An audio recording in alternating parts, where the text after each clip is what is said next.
नैना झा जी। राधे राधे महाराज जी। महाराज जी, जब मुश्किल में थी तो कभी शिव जी से बोला, कभी दुर्गा जी से बोला, कभी राम जी से बोला, तो काम कहीं तो बन जाए ऐसा। तो पर महाराज जी, ऐसे अलग अलग भगवान को बदलना तो कोई देवता नाराज तो नहीं हो जाएगा? पहले मुझसे बोली, फिर अभी उससे। नहीं तो काम भी पूरा हो गया क्या? काम तो नहीं हुआ महाराज जी। कैसे हो जाए? शिव जी को पुकारा तो वो देखने लगे, पहले को दूसरे को पुकारा, वो तो शिव जी ने देखा, वो दूसरे के पास जा। देखो, हम एक आपको उदाहरण बताते हैं। अगर एक कुत्ता इस दरवाजे में पड़ा रहे, कहीं जाए ना, तो उसका ना जाना हमको इतना प्रेरित करेगा कि वो एक दिन भूखा भले रह जाए, दूसरे दिन से भूखा नहीं रहेगा। रोज दरवाजे पर निकलने पर जब हमको पता चलेगा कि ये कहीं किसी के दरवाजे नहीं जाता, केवल मेरे ही दरवाजे पे पड़ा रहता है, तो उसका पड़ा रहना हमारे ऊपर भारी हो जाएगा और हमारा कर्तव्य बन जाएगा कि यार इसको रोटी दे दो। जब कहीं जाता, और अगर ये पता है 4 दरवाजे पे जाता है, तो भूखा रह जाएगा, क्योंकि वो समझेगा उनके दरवाजे में मिल गया होगा, वो समझेगा उनके दरवाजे में मिल गया होगा। तो इसीलिए हमको भगवान की अनन्य भक्ति करना चाहिए। किसी एक भगवान को पकड़ लो। भगवान बहुत नहीं, तत्व में एक ही भगवान है। अवतार में, रूप में, लीला में अनेक रूप धारण किए हुए हैं, और ये सब संसार रूप भी भगवान ही है। तो हमें एक रूप भगवान का पकड़ना चाहिए कि जैसे गोस्वामी तुलसीदास जी कहते, बने तो रघुवर ते बने और बिगड़े तो भरपूर, तुलसी औरन ते बने ता बनबे पे धूर।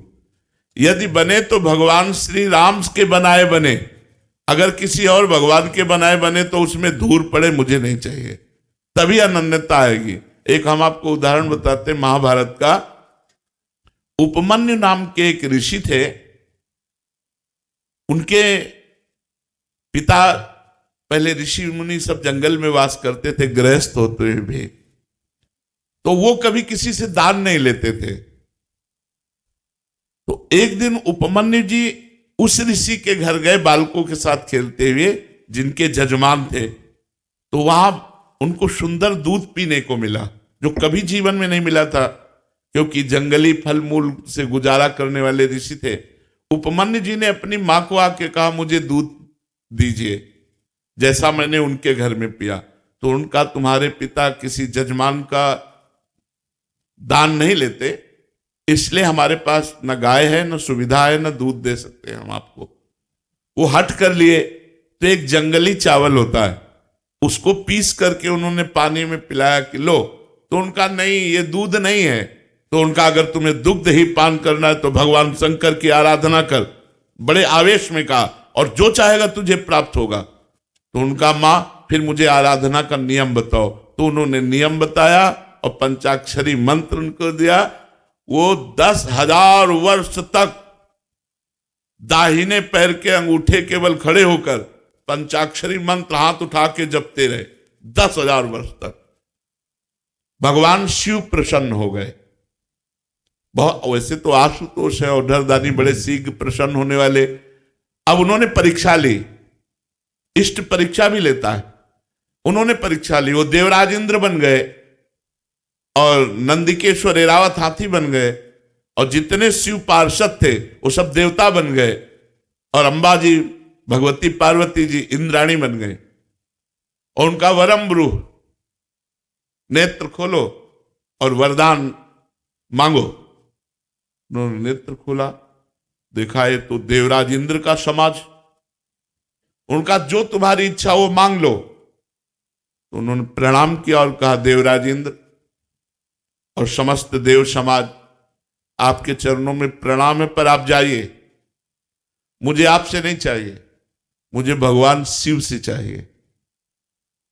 चूंकि भगवान शिव ही थे तो उपहास करने लगे। तो उनका, सावधान, मैंने ना आपको बुलाया है, न मैंने आपसे मांगा है, आप स्वयं आए हो तो हम आपको नमस्कार करके वापस भेज रहे हैं। पर यदि आप हमारे इष्ट की निंदा करेंगे तो आप ऐसा ना समझिए, हमारे इष्ट के मंत्र में इतनी ताकत है कि मैं एरावत सहित तुम्हें अभी भस्म कर दूंगा। अब चूंकि भगवान शिव थे तो डरने वाले तो थे नहीं, फिर उपहास करने लगे शिव का। तो एक अघोर मंत्र है भगवान शिव का, हम लोग जब संन्यास मार्ग में थे तो उस मंत्र का परिचय हमें प्राप्त है। अगर ये सिद्ध हो जाए तो जो चाहे वो सो कर सकता है। तो उन्होंने तुरंत हाथ में जल लिया, जो ही अघोर मंत्र का संधान किया तो नंदिकेश्वर प्रकट हो गए और उस जल को रोक लिया और कहा, इष्ट मंत्र से इष्ट पर प्रहार करते हो। तब देखा तो भगवान शंकर, पार्वती और समस्त पार्षदगण तो उनका त्राहिमाम शरणागत वत्सल भगवान शिव रक्षा करो। हमने तो देवराज इंद्र समझकर प्रहार किया, बोले नहीं वत्स, मैं तुम्हारी परीक्षा लेने आया था कि देखें तुम एकनिष्ठ हो या केवल अपनी चाह पूर्ति करने वाले, जैसे आपने प्रश्न किया। अब बोलो क्या चाहते हो। तो उनका जो हमारी कामना थी उसकी पूर्ति होनी चाहिए। तो उनका क्षीर समुद्र से, जिसमें भगवान शयन करते हैं, उस क्षीर समुद्र से रोज तुम्हें दुग्ध आएगा, और अजरश्चैव अमरश्चैव, और जब तुम हमें याद करोगे मैं प्रकट हो जाऊंगा। तो अनन्य निष्ठा से ही वस्तु की प्राप्ति होती है। ये जो कि लक्ष्मी जी से बना तो बना, नहीं तो पार्वती जी से बना तो बना, फिर भद्रकाली से बना, कि कोई ना कोई तो सुन ही लेगा, कभी तो कोई नहीं सुनेगा। महाराज जी हमारी स्थिति ऐसी है कि जैसे आपसे राधा नाम सुना कि एक केवल राधा नाम जपिए और सारी बात बन जाएगी, तो राधा, कहीं हनुमान जी का सुना कि मतलब भूत प्रेत निकटना है, फिर शिव जी का सुना कि जल चढ़ाओ तो ऐसा उसकी एक देखो तत्व एक है तो एक से ही काम बन जाएगा। जब तक एक में नहीं लगोगे तब तक आध्यात्मिक उन्नति नहीं होगी। आप ये पक्का समझ लीजिए।